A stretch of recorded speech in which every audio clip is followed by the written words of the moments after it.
Hello and welcome back to Football Manager 2020 with struggling AFC Bournemouth in the beta. Still, we are currently sat 18th place in the table, 13 games in.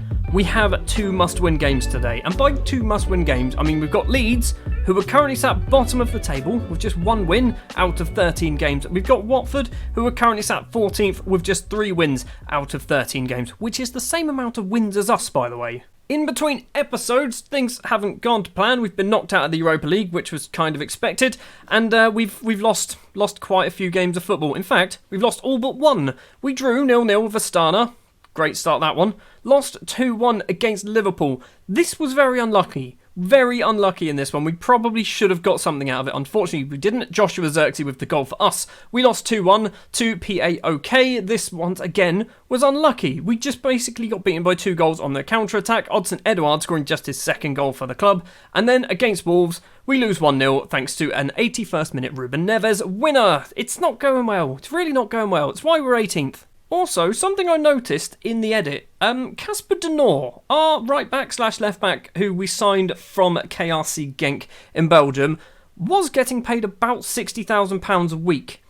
His contract inexplicably has gone to £125,000 a week, and he's ruining our club vision because of it. If I just go, I think it's squad, no, it's not squad, it's transfer activity. Casper De Norre, E. He's giving us an E because he's getting paid too much money. I didn't give him that contract. I've not been doing contracts. He was getting paid £56,000 a week. I think he might have got a wage rise after 1 international cap to £125,000 a week. His agent is the best agent in the world, or our director of football is a bloody idiot. Enough talking about bloody idiots. It's time to prove that we are not bloody idiots. Against Leeds United, bottom of the table Leeds. They are in woeful form, which is slightly worse than us. We have managed to beat Chelsea in our last 5 games, 2-0 away from home. Leeds have not beaten anybody, but they have played Chelsea, Arsenal and Leicester, all very good teams. I mean, Brighton and Norwich are mid-table, 10th and 11th as well, so they've not exactly had easy games. We had Astana and PAOK, so yeah, we probably should have done better. The starting lineup we're going to go for then. In goal will be Jack Butland, a back 4 of Casper De Norre as the right back, Mitchell Dix as the left back, Steve Cook and Lewis Abraham as the 2 central defenders. Steve Cook is unhappy, he wants to leave the club. He's not the only one, there's a lot of them. Philip Billing is going to be getting a very rare start today as the defence midfielder with Lewis Cook and Seko Fofana as the Carolero and box-to-box. David Brooks is going to be the advanced playmaker in the strike partnership of the Double Z, Luka Zahovic and Joshua Zirkzee. The more astute of you will spot there is a TRN next to Joshua Zirkzee. Yep, he's joining us. This has to be a win, doesn't it? This has to be a game that we win, and I'd love to win comfortably as well. Jason Tyndall, why did I do? I should have just done something. I mean, the players are still kind of looking up to me, just not doing anything. First highlight of the match has taken 13 and a bit minutes to get here, and we do have the ball. Seko Fofana to Mitchell Dix on the left-hand side. Is he going to cross it in? He plays it on the floor to Brooks, back to Dix with a bit of space. Back to Brooks because nobody crosses. Fofana goes for goal. Lewis Cook goes for goal. Joshua Zirkzee's there on the rebound off the post, puts it into the back of the net. That goal came from 2 ridiculously over-the-top and optimistic efforts. First one from Fofana, second one from Lewis Cook, which hits the post.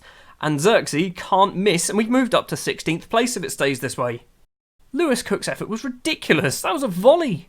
Oh, things are going well. Things are going really well. We're not just beating them, we're beating them comfortably. I say comfortably, we're having a lot of chances, which is how we were playing last season. We were getting a lot of chances, not necessarily scoring many, but getting a lot of chances. This season we've not been doing that, but so far in this match, maybe we are. Philip Billing is proving to me why he's only played 1.5 games for us this season by misplacing that very simple pass. Alioski gets tackled by Casper De Norre, the multi-millionaire. Where is he going to go? Across to Cook. Cook forward to Seko Fofana. Back to Lewis Cook. De Norre on that right-hand side. Hopefully, he scores 7 goals, earning every single penny of his £125,000 a week that he's inexplicably getting paid. Seko Fofana. Billing. De Norre. Golden touch that was by De Norre. Gets the ball back as well from Lewis Cook. Whipping the cross. Whipping across. Doesn't bother. Cook gets it back. Brooks now with the ball. Goes for goal. Fofana goes for goal from outside the area. It is wide of the post. We're having these long shots again. All of a sudden, we're taking long shots that we haven't been taking. De Norre gets the ball back. Luka Zahovic cross in. It's to Mitchell Dix on the volley, and his effort goes wide of the far post. We're all over them. We're all over them. This is the Bournemouth from last season. We've got a free kick, though, for Leeds United. Manu is going to step up. Manu Garcia towards Butland, and Butland doesn't save it. He stepped in front of it and then did a television dive, and it still goes into the back of the net. It's 1-1. How did Butland not save this? I mean, he was there. He was literally there. He was standing still. He could have dived from where he was started and still got that. Well, that equaliser's probably dropped us back into the bottom three. Yes, it has. Half time then, it is 1-1. Xerxes and Manu Garcia with the goals. We're playing well. We are playing well, and this is the first time Jason Tindall's ever suggested that we tell them it's disappointing. I mean, we're going to go for it, aren't we? No changes at half time. Zahovic probably will be coming off for Odsonne Edouard. Also, by the way, Lewis Cook is one of the many players who's annoyed. He wants to leave for a bigger club. It's November. He can't leave for a bigger club, but he wants to anyway. Leeds United with the ball. 10 minutes into the second half. Calvin Phillips across to Luke Ayling on the right-hand side. He's going to run forward with the ball. Gets tackled by Fofana. Fofana's going to get booked again. No, he's not. Just lumped the ball upfield. Mikel, bad pass. It's David Brooks. He's 1-on-1 with the keeper. Of course, he doesn't score because they still haven't fixed one-on-ones. This is going to go on until the main game, isn't it? One-on-ones won't get fixed until the main game. Helder Costa with a free kick for Leeds towards the back post, and Calvin Phillips' header is over the bar. Jack Butland takes the goal kick straight from that Phillips' effort. Dix runs forward, plays it all the way across. Casper Denor has to run back to get it because he's a fullback, playing as a winger apparently. Denor inside to Brooks, across, finds Casper Denor again, controls it with his face. Not sure how he did that. Brooks plays backwards to Philip Billing. Now Cook. Cook across to Fofana, who's gone for goal from bloody miles away, and I don't care. It's gone into the back of the net. It's unrealistic, but I really don't care. Seko Fofana's first goal of the season is an absolute cracker, and that might be our goal of the season. I mean, look how far away he is. He's like 35 yards away right now, isn't he? Doesn't even think, just smashes it into the back of the net. Butland with a goal kick. We're not long after the Seko Fofana goal. Denor runs forward, plays the ball all the way across to the Dutch fullback Mitchell Dix. Is he going to run down that left-hand side, or is he going to play it inside? He's always going to play it inside. It's a bad pass. And now Leeds United can potentially break with Alioski. Fofana intercepts Zahovic, who's going to be coming off for Odsonne Edouard any minute now. Mitchell Dix on the left. Backwards to Philip Billing. Billing's probably going to come off as well, more because he's a bit tired. Lewis Cook's going to get the clearance. Denor once again. Casper Denor's getting a lot of the ball in this match. Billing to Fofana. Dix has some space. Is he going to run inside? I just saw a little glimpse of Casper Denor then running forward. David Brooks goes for goal over the bar. Casper Denor made a very strange run. For a right back, it was a really strange run for him to do. David Brooks is coming off. Fine. And so is Luka Zahovic. Do we do our final sub? Billing off as well. Joe Willock, and we'll just rearrange the midfield. There we go. Fofana dropped to the defence midfield. Willock is going to be the box-to-box midfielder. We've got 30-odd minutes to play. Hopefully, we can get a third. 70 minutes on the clock. Cuisance finds Mitchell Dix on the left-hand side. Cuisance as well also wants to leave the club. He's been here for about 2.5 months. What's happened here? Are we getting a penalty? We are getting a penalty. It's Odsonne Edouard stepping up to take it. He's going to miss, isn't he? Of course he misses. I think penalties might be a little bit bugged in the game as well. Too many of them are saved. Cuisance steps up with the corner. It's towards Xerxes, and up the back post is Luis Abram with his first ever goal in English football, his first goal for AFC Bournemouth. We are 3-1 up against Leeds United, and I can hardly control myself. I mean, I can control myself. I'm sat down at a computer. It's not a real game of football. Mitchell Dix, Xerxes, back to Dix once again, across to Willock. To Seko Fofana, one of the goal scorers. Cuisance, he's got Dix making a run, and instead we lose the ball. Lewis Cook's going to chase it down, and Casper Denor has acres of space if he wants to use him, and he does use him. Denor does a weird bit of skill, somehow keeps hold of the ball. Don't know how he did that. Cuisance to Edouard, who's going to be getting an awful rating for missing that penalty. Denor, lovely control. Crosses in, at the back is Mitchell Dix, and Mitchell Dix is there. It's 4-1. What the bloody hell's happened? It's Leeds. I know that it's Leeds. They're the worst team in the league, and I don't mean that as any disrespect to Leeds. They are the worst team in our league, because they're currently bottom of it. We're 4-1 up. Into the final 10 minutes, I'm really hoping that this result just gives the team a bit of a kick in terms of morale. And then when we go to play the next match against Watford, we're in good spirits and we put 3 or 4 past them as well. We do have a highlight going on with Mikel in the left-back position for Leeds United. Back to Cooper, loses out to Odsonne Edouard. He's going to run forward. He's got Xerxes to his left. He's not going to use him. He goes for goal instead. And Casilla makes a questionable save. We do win a corner with 4 minutes to play. Cuisance is going to step up to take it. The Frenchman towards the front post, towards Joshua Xerxes. Willock back to Cuisance again. That's not a cross, that's a shot. Fofana in the area. He goes for goal. It's another save. It's going to be another corner. Mikel Cuisance steps up once again to take the corner. It's towards the middle. Abram is there and Abram's header is over the bar. It is looking like it is going to end with a very comfortable 4-1 victory. 37 shots, 19 on target. Another victory. We've played 3 games on camera now in the last 1.5 episodes and we've won 3. How have we done? Ignore the Saints one. How have we done that? Ignoring the Saints game, obviously, where we were awful. Jason, as much as you're my assistant manager, I do not agree that we should say nothing to them. They've just won 4-1. They very rarely win. Passionately, well done, lads. I'm very pleased. Very pleased. Everyone looks delighted. Jason Tyndall, you're an idiot. So in one fell swoop, we have jumped from 18th place up to 14th place. Our opponents in the next match, Watford, have dropped below us down to 16th place. Everton, the unfortunate team to drop into the relegation zone. It is very close. Like, this league is extremely close. 14 points. 3 more points will put us... It's not that close, is it? 3 points will move us up once. But 4 points would move us up twice. 5 would move us up to 10th place. So everyone's really close. I mean, Huddersfield and Leeds, you may as well not bother anymore. You're pretty much relegated. But everyone else is in with a chance of Europe. Steve Bruce has been sacked by Newcastle. I'm one of the favourites to get sacked, by the way.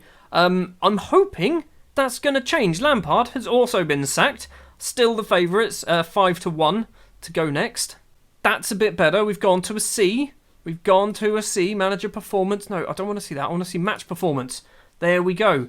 It's these bad results against Wolves, against Astana, against Southampton. That's what's killing us. Once these bad results disappear, which admittedly going to be 6 games time maybe until that one goes, once they start dropping off and hopefully we can start picking up some decent wins against teams in and around the relegation zone, all of a sudden the match performance will be back into like a B rating.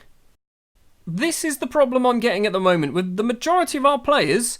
They're constantly there saying, I feel like I've outgrown AFC Bournemouth. Odsonne Edouard, who signed from Celtic in the summer, has already outgrown Bournemouth on the 3rd of December. That doesn't seem quite right. I can understand being annoyed that we're at the wrong end of the table. You have not outgrown the club because you've scored 2 goals in about 14 games, Odsonne. You are quite clearly not even good enough for the club. Match number 2 then of the episode, away from home up against Watford. A lot of the teams in and around us have already played their games, so we have dropped down to 15th place. Chelsea managed to play their game. I don't know whether, I can't actually see. I don't know whether they actually won or not. But Chelsea are still hot on our tails. A victory here will put us on to 17 points, moving us up into 13th place. A defeat will drop us down to 16th because Watford will leapfrog over us. The starting lineup that we are going to go for is very similar, just the 2 changes as far as I can tell. Jack Butland will remain in goal. Casper Denor keeps his place as that right back. More because I'm now just annoyed how much money he's getting paid, so I'm getting my money's worth. Kev is back from a slight injury. He is on the bench. He probably will come on around half-time. Stefan Posch and Luis Abram, the 2 central defenders, with Mitchell Dix on the left-hand side. Victor Nelson is joining the starting 11 as the defence midfielder. Lewis Cook and Seko Fofana in the middle. David Brooks as the attacking midfielder. And Xerxes and Zahovic will be the 2 strikers. What I'm going to try and do, and I don't know whether it's going to work, but what I'm going to try and do is try and stick with a very similar starting 11 for every game, if possible. I don't want to... I think part of my problem is I keep chopping and changing. I keep... Like, my back 4, I've got probably 4 or 5 decent central defenders to choose from now, and I keep switching them around. So I want to try and keep at least one of them the same every match. At the moment, it's going to be Lewis Abram. I think Posh is probably a better central defender, but who knows? I mean, in theory, I should know as the manager, but I've got no idea. 35 minutes in and we've finally got the first highlight of the match. Chalobah with the ball for Watford, plays it all the way across, intercepted by Mitchell Dix. Seko Fofana back to Victor Nelson. Now he does find me, apparently. He passes it straight to my feet. Mitchell Dix on the left-hand side. He's going to slowly run forward. Great ball across to Casper De Norre. Cuts inside, gets around his man. He's been tackled. It's going to be a free kick because I think that was outside the box.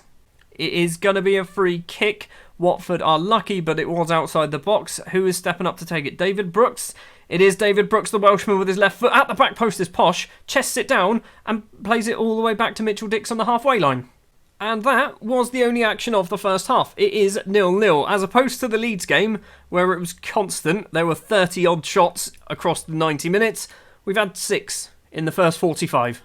The room is alarmingly quiet and the atmosphere tense, with many players looking distracted. Right, let's be passionate. Let's try and fix this with logic. I'm happy with your performance. Everyone, oh my word. I mean, why do I try and do team talks? This is why I should never do it. Why did I even say I was happy? It's 0-0. We've had 3 shots. Dawson with the ball for Watford. Winyal? I don't know. Some guy as the left back for Watford. Spreads it across to Sarr on the right-hand side of midfield. He's going to run forward. He's got an option now in front of him. Gets past Mitchell Dix. Now Kiko. Where is he going to go? Holds up play back to Sarr. In the middle, Luis Abram gets it clear only as far as Brooks. Abram now can lump it upfield. Cathcart controls it and plays it all the way back to the goalkeeper, who can find Winyal on that left-hand side. It's not Winyal. There's a D in it. It's definitely not Winyal. Mitchell Dix has done a great interception. Fofana to Cook. Cook has got Casper De Norre making a run. He's also got Mitchell Dix on the other side. Play it to De Norre. Casper De Norre wants it. Fofana to Dix. Casper De Norre wants it. It's going to happen at some point, isn't it? There he goes. It's not Casper De Norre. It was Lukas Zahovic with an effort from his head, but it's over the bar. 63 minutes on the clock. It's not been exciting. Kev is going to come on. Lukas Zahovic is going to come off as well for Odsonne Edouard. We're going to just do those 2 for the moment. We do have a final sub if we need to use it. We've got a corner. David Brooks with the corner towards the middle. It's Xerxes was there but cleared. Cook once again finds Brooks back to Lewis Cook in the area. In the middle to Xerxes. His effort is cleared. It's going to be another corner. 65 minutes on the clock. Brooks with the corner once again. Plenty of options in the middle. It's towards none of them. Dawson heads clear. Brooks again. Victor Nelson. Back to Brooks. Play it into the middle. He does play it into the middle. Fofana is there on the volley, but his effort is deflected wide. So we have another corner. We're going to score a goal from one of these in a minute. It's going to be Luis Abram, isn't it? It's going to be Luis Abram scoring from one of our 17 corners or nothing. What? Nothing happened. Final 15 minutes. I'm going to say get creative. We can win this. There is a match to be won here. We can win it, or they can score from this corner. Trincal's corner comes in towards the back post. We've got it not very far clear. And there's the winner. Nathaniel Chalobah with the winning goal. I knew it. I knew it just as that corner was coming in. I knew they were going to score from that. I'd hardly say we deserve to lose this game, but we are going to. We're going to drop down to 16th place. We've got 14 points after 15 games, I think it was. It's not good. It's really not good. If we keep on that trajectory, we're not going to hit the 40-point mark in order to keep us in the league. And to be honest, if we keep on that trajectory, we will get sacked anyway. I'm going to say unlucky. Good. I did a good team talk. Jason Tyndall said it was disappointing. It wasn't disappointing. We just didn't score. Well, that result then, as I've mentioned, puts us down into 16th place. The problem is this. 9 defeats. 9 defeats in 15 games. And they're not even good defeats, are they? Some of them are pretty bad. They're against teams that we should be winning. And actually, if we look at some of them, I say some of them, quite a few of them, we haven't even scored in. That's the problem. 5 of the 9 defeats we've not even scored. And the other ones have been, there's a defeat there. We've also got the, how was this 9? Oh no, wait, no, 6. There's another one there. So we're just not scoring the goals. We're just not scoring enough goals. Oh, the manager performance has dropped down to a D again. What have we done? It's the matches, isn't it? A G! A G rating. How? In what world? In what world was that a G rating? So I'm expecting we're probably going to be in some form of ultimatum in the very near future. We've already had a little chat with the board, which I didn't actually tell you or show you anything. Basically, I think it was after the Wolves game. He said, "Why have we lost?" And I said, "The players just weren't good enough." And the board agreed. So I thought, good, we've got away with this one. We might have another one soon. We've been summoned. We've been summoned to the board. We're concerned that there appears to be an increasingly poor atmosphere in the dressing room. From what we're told, you're going to have to do something about this if you want to keep your job. I don't know what to say here. I mean, it's going to have to be the top one, isn't it? I can see that I've let the situation get out of hand, but I'm doing everything I can to resolve the issues. I can improve the dressing room atmosphere if I'm given time to do so. Otherwise, I'm there going, yeah, just judge me on my results. We're going to get sacked from that. Or the other one, which is just go away and leave me alone, which is probably never a good thing to say to your boss. In that case, we're looking forward to seeing some positive action on this front, as we believe it to be fundamentally important. There is a strong harmony amongst the squad. You should be aware that failure to live up to the commitments you have made could result in termination of your contract. Great. Well, that is then going to do it for this episode of Football Manager 2020. If you did enjoy, please do remember to leave a like. If you would like to see more of this, please hit that subscribe button. And I'll be back next time. I don't know when. I honestly have no idea when. But I'll be back next time, and hopefully we're not getting sacked. Hopefully. I want to beat Man United or Leicester. Manchester United are 8th and Leicester are 7th. It's not going to happen. See you next time.